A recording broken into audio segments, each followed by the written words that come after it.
Hi, this is Jim Nastic at Gold Jacket QBs, and you're listening to the Dynasty Hotseat.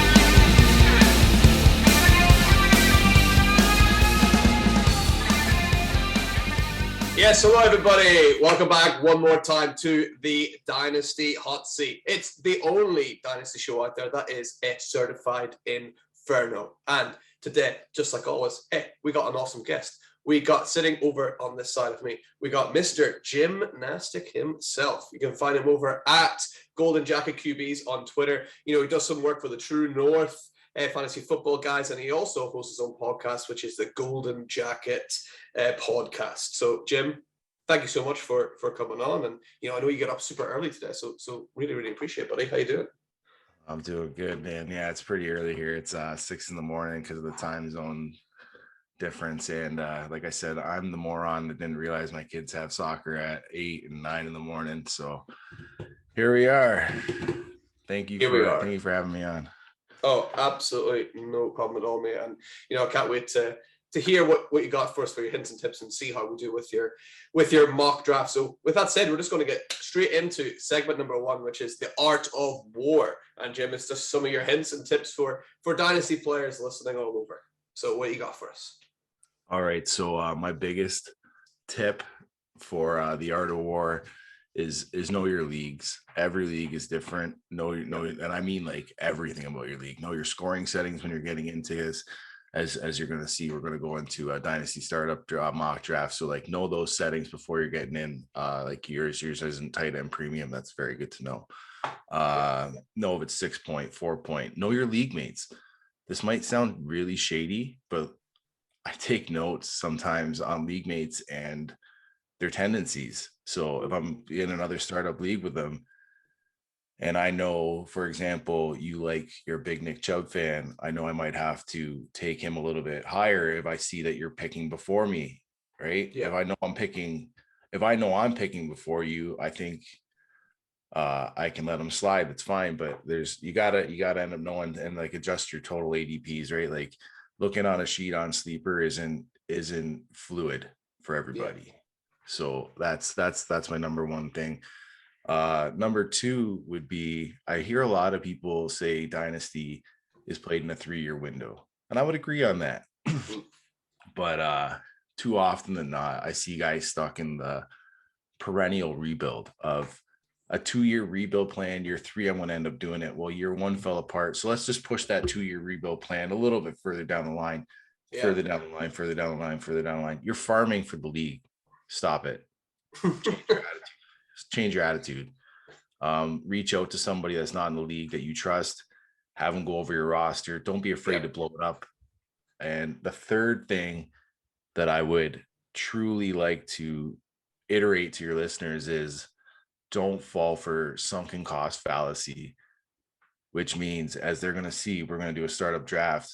I don't give two shits if you drafted a guy in round 2.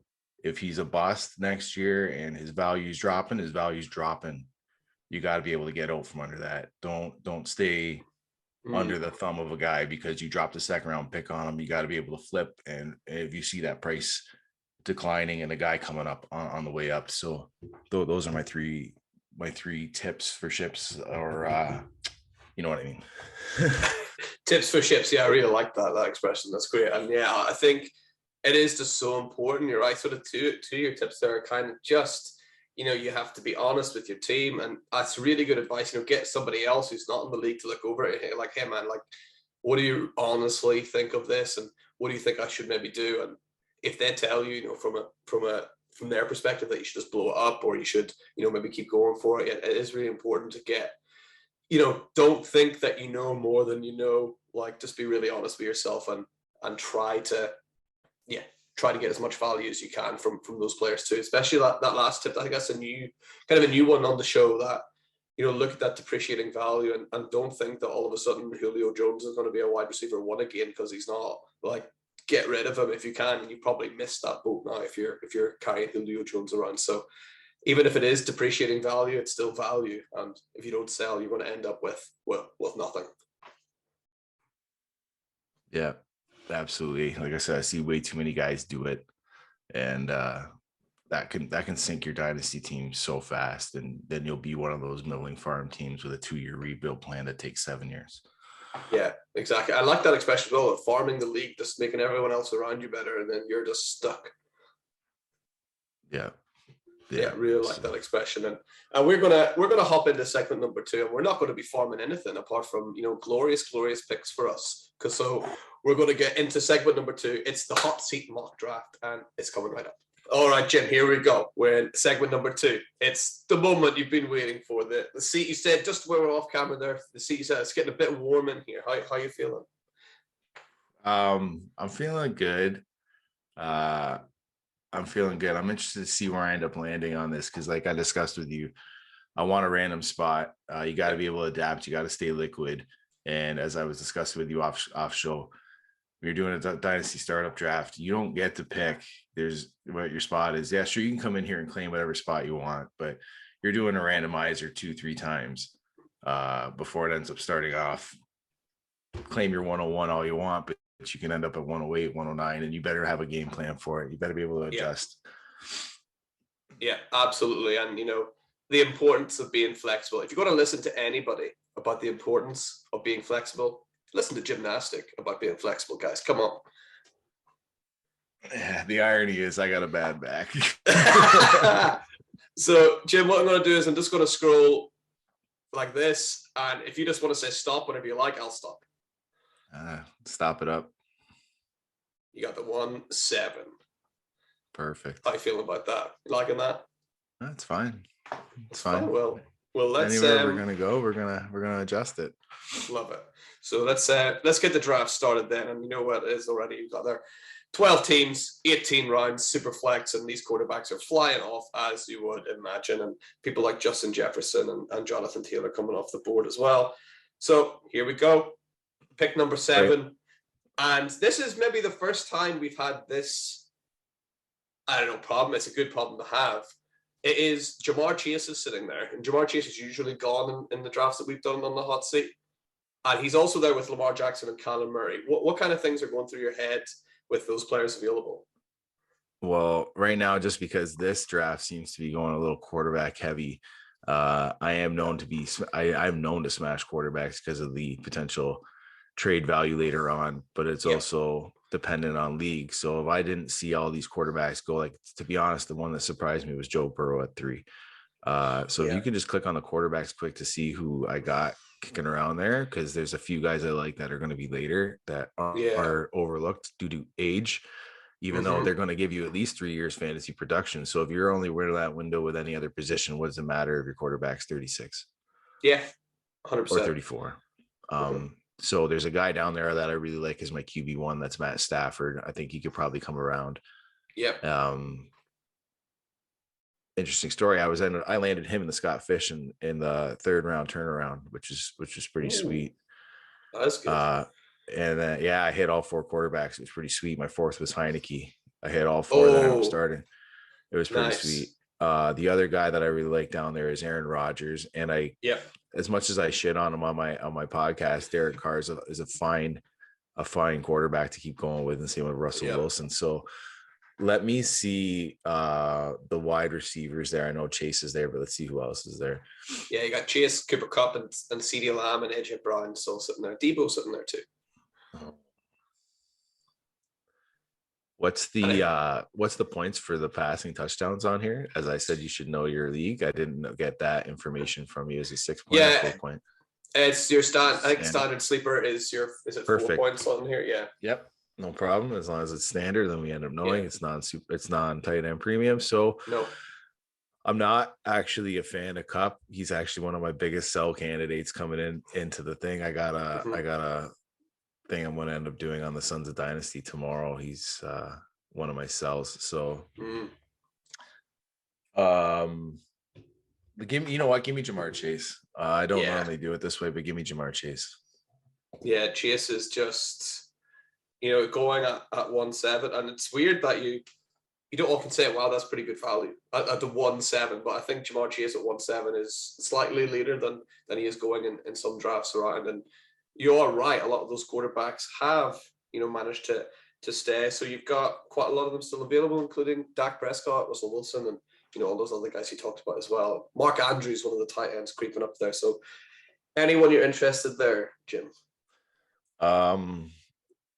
Not on that. To be honest with you, the one that surprised me was the Kyle Pitts in the first without being a without being a tight end premium. But yeah, I guess people are seeing that, Kelsey scores as a wide receiver 10, so maybe he can. And Mariota, sneaky as everyone wants to poop on him, did make Delaney Walker the tight end one when he was in Tennessee. And I advocate that Tennessee did nothing right to set Mariota up for a starting job, but that's neither here nor there. Let me see those running backs that were coming off the board too, because I saw a few coming off. So let's see who's still there. We got Eckler, Mixon, I really like, but then I'm doing the stack, taking a lot of pie from that Cincinnati, and I don't really like to put all my eggs in a basket there in the first 2 rounds. Dalvin Cook, I'm not really the biggest fan on. There's 3 guys below him that I was talking to you about pre-show there, Henry, Kamara, Chubb. I think they'll fall to round 3, 4, 5. Probably get all 3 of them. So let me see those. No, let me see the wide receivers again. The receivers, you got, AJ Brown sitting up there, Debo still there, and Devontae Adams, as well as, some other players like Waddle and Diggs still sitting there. I'm going to take 3-year window, 28. Gives me 2 years as 30. He's reuniting with his college quarterback. Give me Devontae Adams. Devontae Adams, I think, I think if a lot of people are sort of down on Devontae Adams at the minute, and I don't really see, why. Like, I don't understand how look at this quarterback's going. A lot of players you were looking at just flying away as Hurts, and Dalvin Cook, who you weren't too interested in, thankfully goes. And we're back on the board. I'll show you all positions. Matt Stafford. Matt Stafford is there. Not even going to hesitate. That was the quarterback that I really like as my one.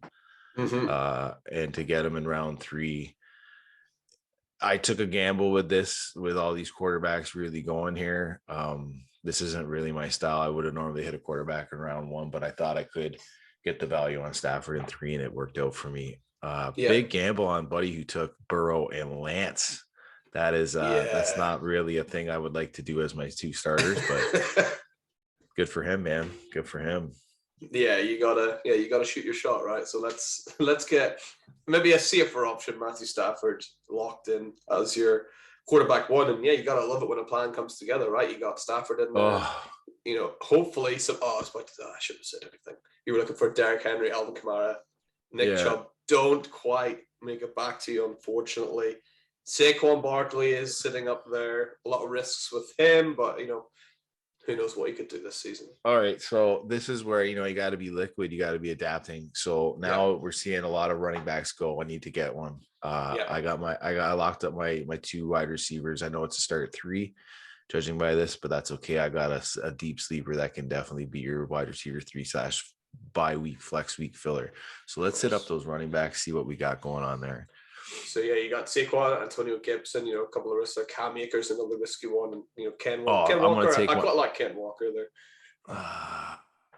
Okay.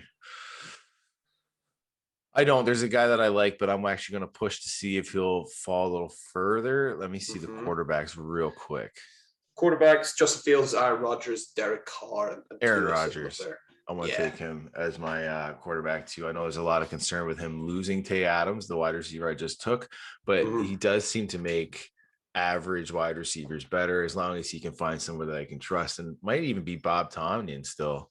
And then there's another guy too who might end up benefiting a little bit. I don't want to. It doesn't matter, I guess, because I'm not actually drafting against anybody. I'm trying to keep my secrets. Aaron Jones. Aaron Jones is the running back I think is going to end up falling, and I wouldn't mind that stack with Aaron Rodgers there, especially as a QB too. So yeah, give me Aaron Rodgers. Yeah, I like Aaron Rodgers. And I think, on the last episode, we were talking a little bit about, Aaron Jones as well. And I think he's going to see the most targets he's seen in his career next year, because Rodgers just takes time to trust people. And there's a lot of new pieces, a lot of people leaving, a lot of people coming in. So I think Aaron Jones will get a lot of targets. And he didn't go there, did he? No, he didn't. But I heard you sigh and I got worried.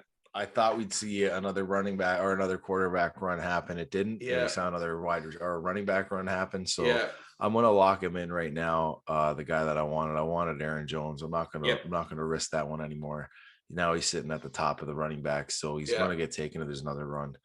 Mm-hmm. Yeah, give him to me. Let's get Aaron Jones locked in as is he our first running back? He is our first running back. Yeah, he's my first running back. Yeah. And at what stage do you start thinking, I need to start filling these positions, or is it just very much dependent on? It's a strictly value-based aspect of it. As my tip was before about sunken cost fallacy, I don't care where any of these guys go. 3rd, 4th, 5th, 8th round, I don't care. As soon as it's draft over, nobody else should care. Yeah. Mm-hmm. Because the more you take, the more other people are going to need them. So then the more their value go up. So. Yep. So let me see some more running backs in here.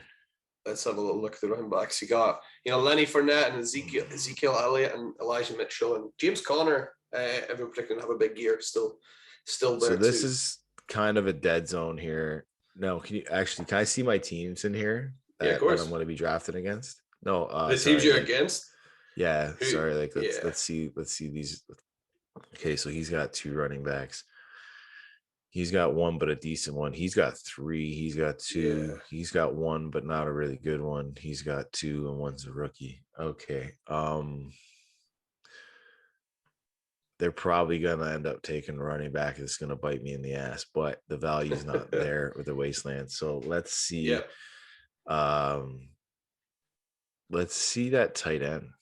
Let's see tight end room. Dalton Schultz. Nope. And then let's go back to the wide receivers. I think there might be a guy a little later. Jerry Jeudy, Mike Evans, Devonta Smith. Wide receivers so deep. There's so many good players still there. There's some really good players there that I like. I want to take Mike Evans again. I know I'm taking some older wide receivers, but this guy's been the heart of consistency. You name a season where he hasn't had 1,000 yards and been consistently undervalued. There's another wide receiver on that board I see that's a little undervalued too. That's Keenan Allen. That's another guy that was labeled injury prone early and just seems to do it. So knows the nuances of the game. So yeah, give me those 2 guys. Or sorry, that guy, Mike Evans first. Hopefully I'll get Keenan Allen later. Nice. Well, let's get our first one locked up then. Let's get Mike Evans. Yeah. Locked in the team, and we're hoping not to see Keenan Allen. And you're right. I'm seeing another running backs. Yeah. Oh, there goes Keenan. So maybe I did make the right call there. There's a big push there. And look, more and more coming off the board. So I think you're right that kind of the value was there for Mike Evans, and we're back on the board now. And Elijah Moore's at the top, and Amari Cooper, and some QBs creeping up again, like Tom Brady is sneakily there too. So anyone standing out to you? How's my team actually stacking up there? Let's have a look at the team and see who you got. You got your wide receivers, locked in, which is really good. Look at those wide receivers. Look at that. Jamar Chase, Devontae Adams, and Mike Evans. That is fantastic. Stafford and Rodgers, and then Aaron Jones is your running back. Perfect. Hurt me a little bit to see Zach Wilson go. That's a quarterback that I would really like to have, especially with these guys. He could be your gap in fill, but that's okay. So it's looking like we're going to need another running back pretty quick. So let's take a look at them and see if I can wait any bit longer. Yeah. Okay. So it's getting a little ugly here. Yeah. I probably picked the wrong thing here. So, I'm going to get Kareem Hunt.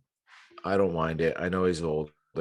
I know people are going to be looking at me thinking I'm pretty redundant and ridiculous for this, but if Deshaun Watson plays this year, all I've been hearing about is camp is numerous misdirections with, fake handoffs to Chubb, fake screens over to Hunt, and then bullet passes over to Cooper, or fake slants to Cooper and dump offs to Hunt. There's a lot of misdirection. Yeah. Hunt's shown that he can do it. He's not a typical running back his age because he isn't a massive timeshare with Chubb. He's shown too, with the value of the upside, if Chubb goes down, that he can be the guy. He's shown to be the guy in Kansas City at one point, being, I think it was the RB3 overall. The talent is there. Yeah, talent's there. So I'll take him, especially with this wasteland coming. That was a bad move on my part. I know I'm stronger a little bit in the wide receiver area. This would probably be a draft now where I'm going to be looking for more value to trade to get a running back that I missed out on with a couple guys later on. But I need to lock this up and hope that nobody, or in hopes, sorry, not in hopes, in case nobody wanted to trade with me later on. So I'll at least lock up a decent wide or running back too.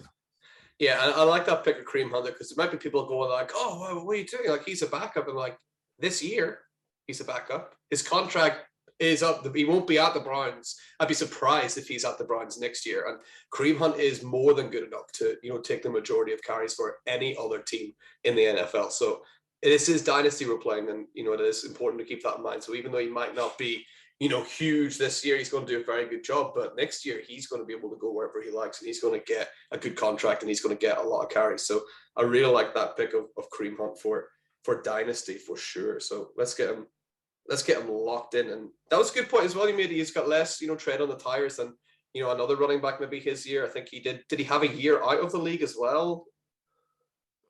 He had a lot of time off. I think it was like 10 games. Yeah. So Elijah Moore goes right after, another big wide receiver run. This is why I probably should have locked up my running backs a little earlier, but that's okay because I got some firepower with those wide receivers. I think that can boister it and buoy it. Yeah. I really like Pat Freiermuth for a dynasty standpoint, but I'm not going to take him this early. Off on Knox, I think he was really touchdown dependent. Sutton I like as a wide receiver, but I was higher on Judy as a prospect. Yep. Brady's a good player if you needed a guy this year to win now. Obviously not in your dynasty aspects. Let me see those wide receivers still. I think I want to have some value still to be hit here. Yeah, for sure. There's still value. Yeah. Brandon Cooks is the massive value there.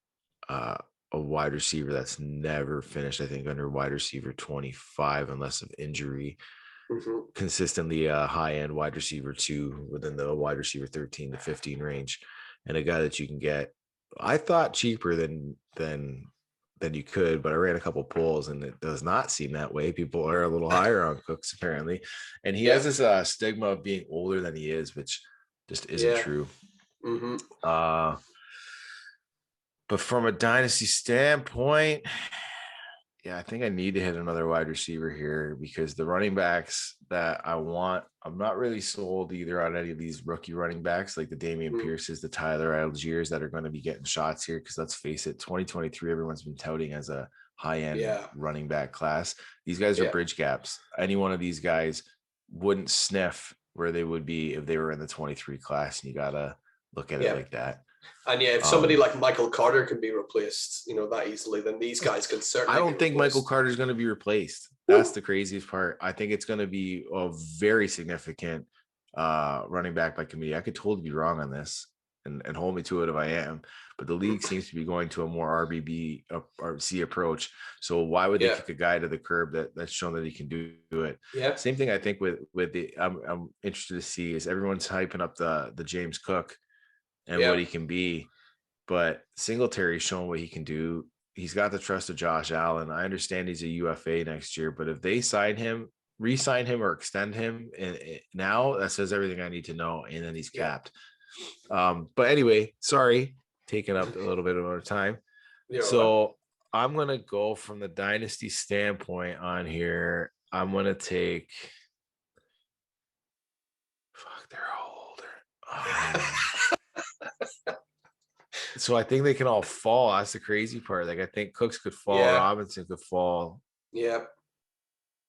I'm gonna take Brandon Ayuk. I like what I see Yeah. in him as a dynasty standpoint. We'll see if Trey Lance hinders him at all. Yeah, Brandon Ayuk as well.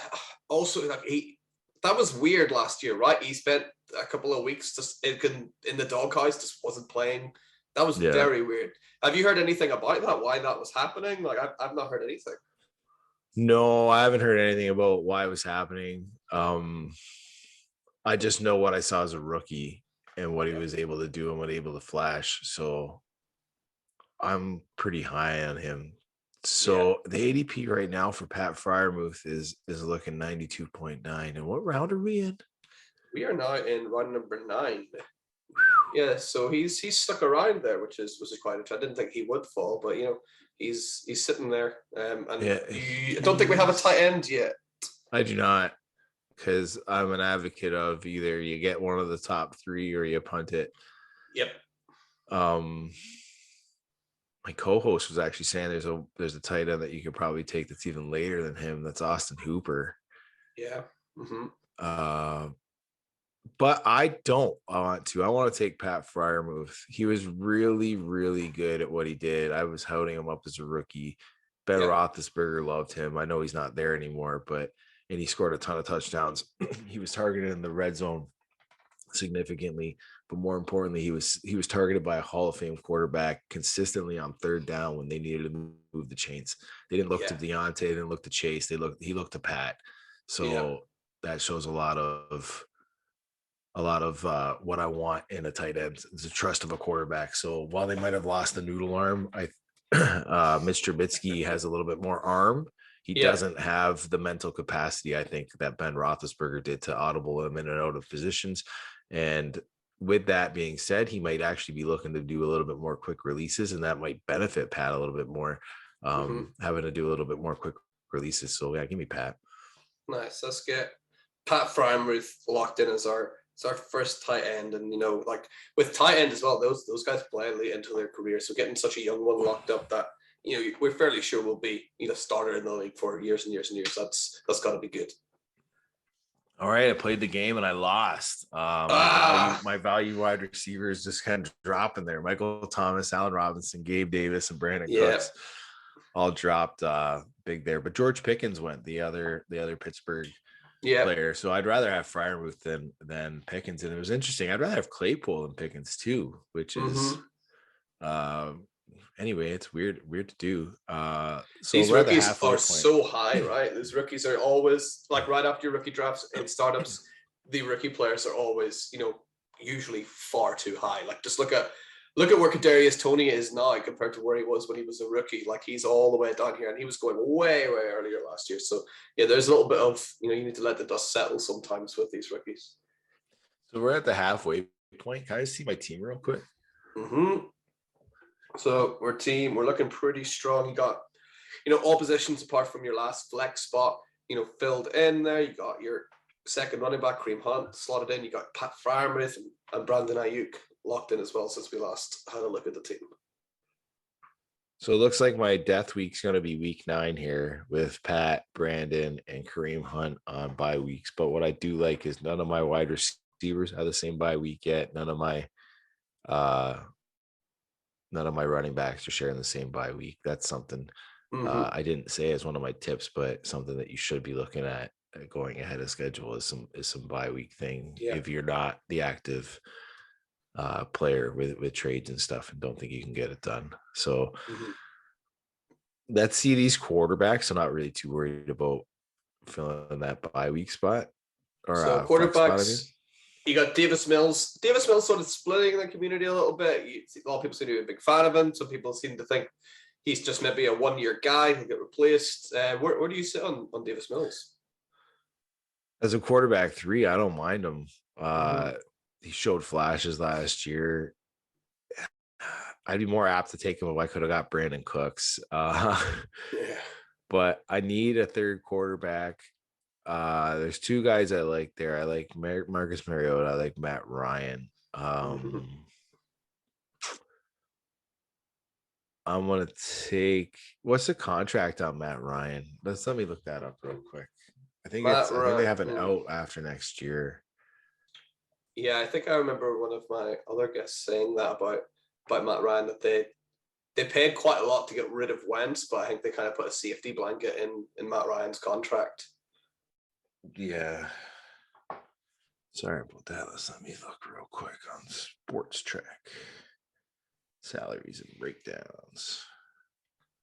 Oh yeah, they can totally cut them but it's a lot at dead cap. It's 24 million dead cap after. Yeah. If they cut him. So like, are they going to do that again? I don't know. Surely He's in not. a dome, so he has at least half a season in good weather. We know he likes that. He has a line that could protect him now. That was his issue with Atlanta, right? He didn't have enough time to throw. He's an accurate quarterback when given a chance. I know I've got a little bit older on the older side, but like I said, he shouldn't be worried about the older side when it comes to quarterbacks.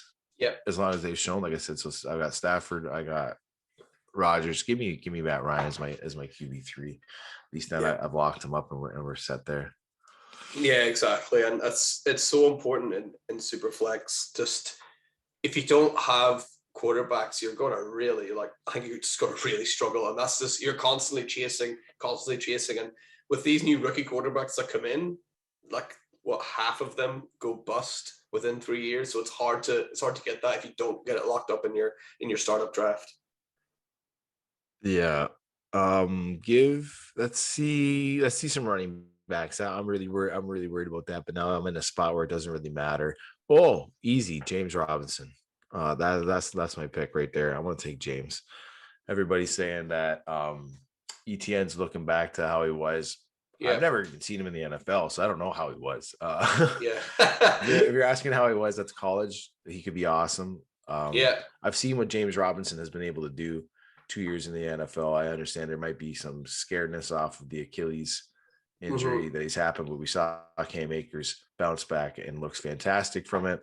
As I alluded to earlier, RBBC is coming through more and more. I don't see why these two guys can't coexist. They're two different style runners. ETN is a straight line speed burst type of runner to me, upright guy.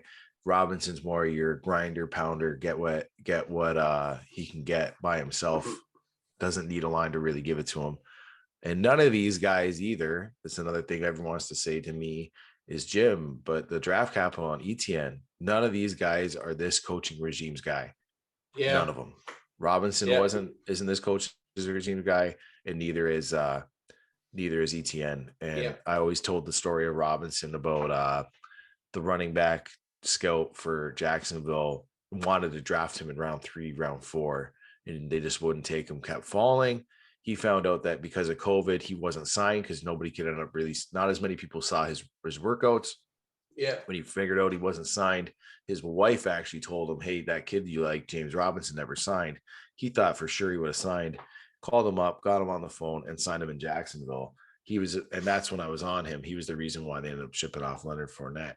I was on him early on that. Nice. So yeah, give me James Robinson, very, very capable guy there. Nice. Let's get James Robinson locked in. A guy that could actually see, quite a lot of goal line work for the Jags. You don't expect ETN to be sniffing around that goal line too much. Robinson seems more. I'm hoping. Sorry. That he fell. Oh.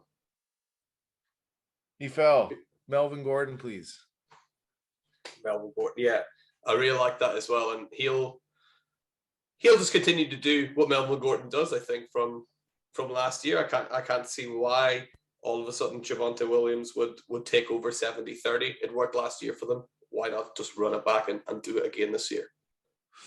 I like Javonte Williams, but I was always iffy, and I said, why aren't they going to re-sign Melvin Gordon? Everyone thought I was ridiculous. I said he's been a capable back. He's shown that he can do it on several teams. And I've been touting all show, it's RBBC. I go, why wouldn't they keep him? I go, if they can keep him for cheap, they're going to keep him for cheap. If not, they're going to end up replacing him. There's going to be somebody coming in with Javonte. Yeah. So it's not going to be a whole thing. So let me see my running backs now on my team. I think I'm actually feeling pretty good now with Jones, Hunt, Hunt. Yeah. And Gordon. So that's 11, 9. Oh, sorry. 11, 9, 14. And where is 9? Okay. So That's okay. I got 2 on the 9, but that's okay because you can end up flipping them around. So I'm not even hurting on that pass fact. Um, Still not really strong on these rookie running backs, especially in this range. So we're gonna pass on them. Let's see some more wide receivers, Let's please. have a look at wide receiver with Alan Lazard, who could be the wide receiver 1 for the Packers this year, right? It seems odd saying it, but he could be. Yeah, he could be. Doesn't sound like a lot of conviction there. But there No. is a guy that I really like. Mm-hmm. He seems to go really underappreciated as he's still here. He's 160. It's Jacoby Myers. He gets a massive target share in New England. He got no real competition in to take that wide receiver 1 spot from him. And yeah, okay, he doesn't score touchdowns, but neither did Julio Jones. I'm not saying he's Julio Jones, but the target share is at least there. And it's been there for 2 years, so it's not like it's this crazy thing to think that it's just going to disappear from him. I like Mac Jones. I think he's a capable, comparable quarterback, so I don't mind locking in Jacoby Myers. I think my wide receiver 4.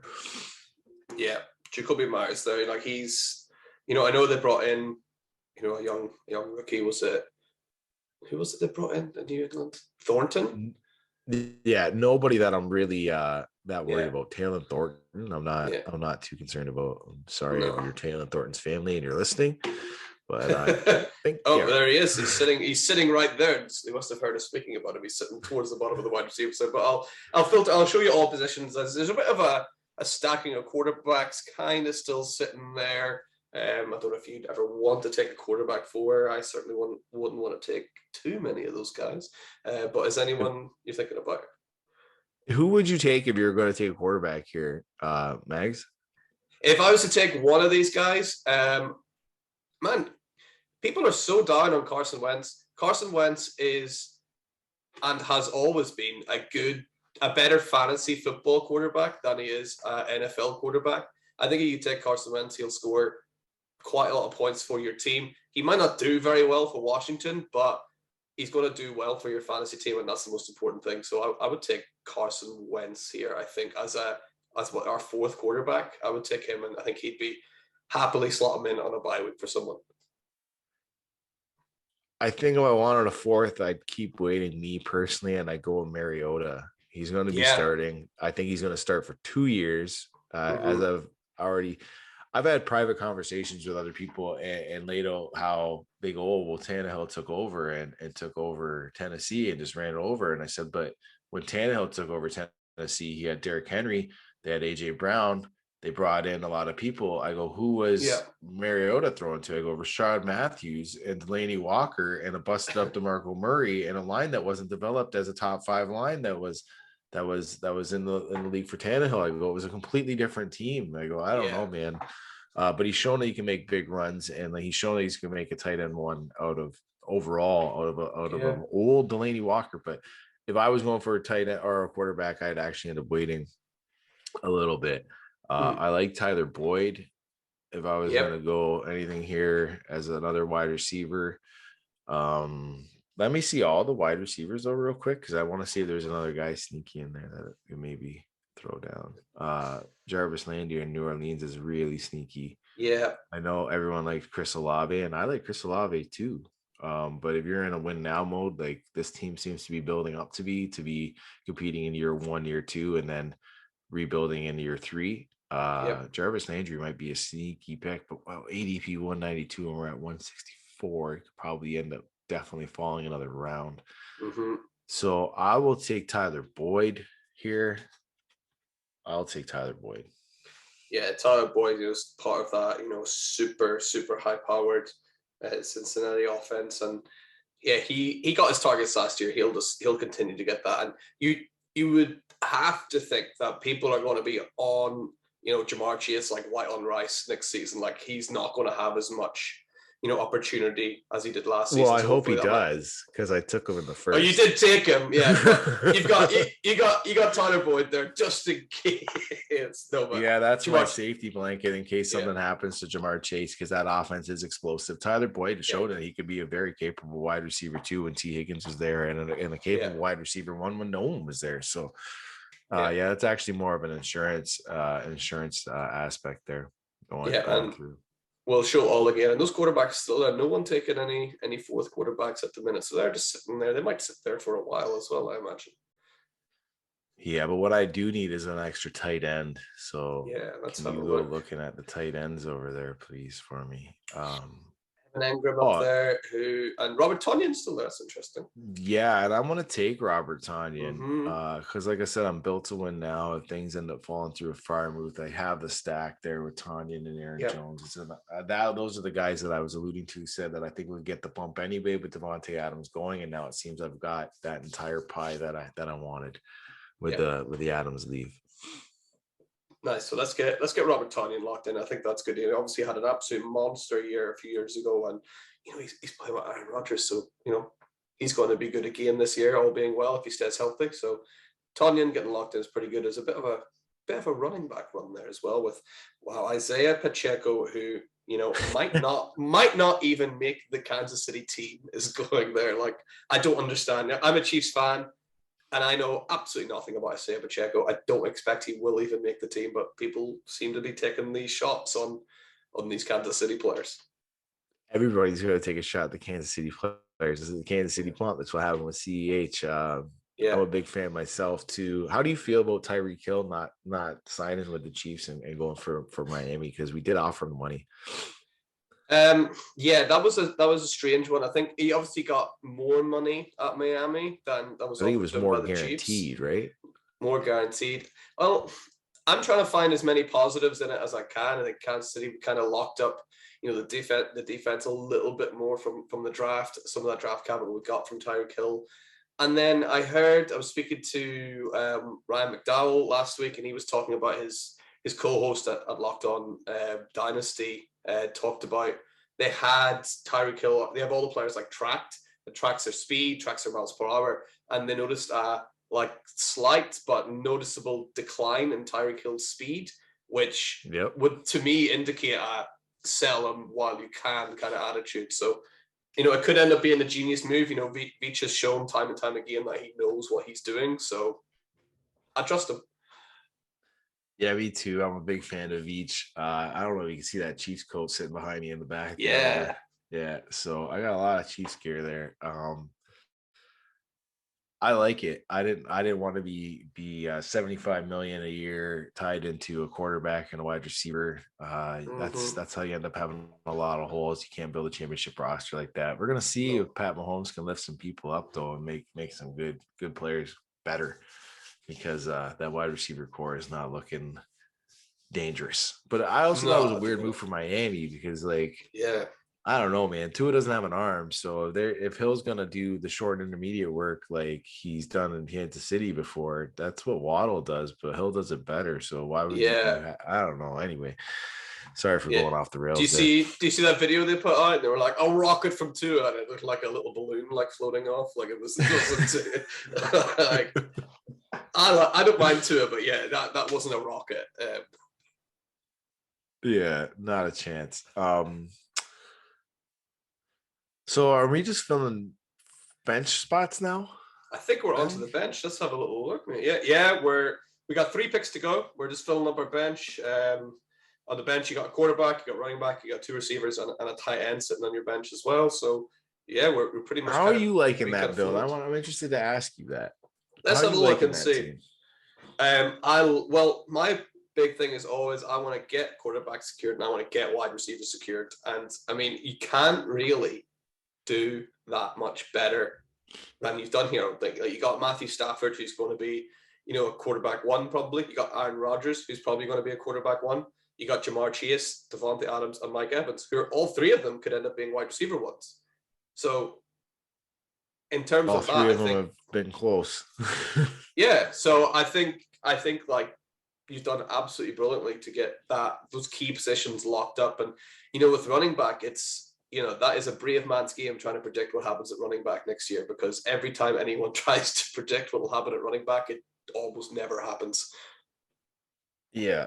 I appreciate it. I'm really, really disappointed I didn't get Derrick Henry. This draft would have ended up fallen exactly how I wanted it when I told, like I said, I told you I wanted Matt Stafford pre-show. I wanted Derrick Henry and Jones. Yeah. To get those wide receivers locked in is amazing, but is what it is. Derrick Henry is also affordable. Like you could go out and you could give some picks for Derrick Henry if you really wanted to. You could get him locked up. That's the beautiful part. I could trade an asset right here and end up getting them. But I don't know. And I like it. And I think this team has actually been built pretty good considering there's been no pre-show prep for me to do. Like, because I had no idea what spot I was going to be in. I wasn't pre-drafting anything. This is just me coming in and saying, all right, you got to be flexible, got to be going. So middle of the draft. So we got 3 more spots here. Let's look at the most value that I can get. Most value. So, and Jameis Winston sitting up at the top as starting quarterback. Jarvis Landry still sitting there as well, starting wide receiver. Marcus Mariota still sitting there. Marcus Mariota, your guy, yeah. Yeah. And Carson Wentz. I could take 3 quarterbacks right here and have them all in the next 3 rounds and hope to end up flipping them. So let's see running backs and wide receivers real quick. Let's have a little running backs. I'll just look at your running backs first. Sorry. So Sony Michel cool. Up there. I think it is important to try and get a piece of that Miami running back pie. I think, am I really controversial saying I think Sony Michel is better than Chase Edmonds? Is that controversial? I don't think so. I mean, the knees are all busted out for Sony, but I think as a pure runner, I think he is a better runner. Jesus. This is this isn't looking good. You got players on there that may never play in the NFL again, like just sitting there. Like, it's a bit of a wasteland there. Are you going to see wide receiver? Sorry to say. Yeah, let's just look real quick. I'll be real quick with it. All right, so I got 5 of them though. I think the play is going to be quarterbacks. The play is going to be quarterbacks. Give me famous Jameis. Just as he's the one on the top there. So I think if there is going to be any more going, he'll go first. So I'll take him, lock him up, and maybe Mariota will fall. Nice. Let's get Jameis Winston locked in. I think Taysom Hill even come out and said, I'm playing tight end, so he'll be the starter there as well. Look at that. Boom, boom, boom, boom, boom, boom, boom. Right call, Jimmy. And look who's still at the top. Your guy is still sitting there as well at the top. Give me Marcus Mariota. That couldn't have worked out any better. From former number 1 and number 2s there. Yeah, absolutely. You played that. That's an absolute chef's kiss at the end of the draft there. That is and then beautiful. Look at it keeps going with Baker and Sam and Trubisky. Wow. There was a guy that I really hoped that would fall too. And now all of a sudden after that, masterclass in quarterback drafting, we're on to our very last pick. And you mentioned earlier, you said you got a deep sleeper. Who was that? Let's go. Let's see these wide receivers because I actually ended up thinking he ended up going. Can you scroll down a little bit? Yeah.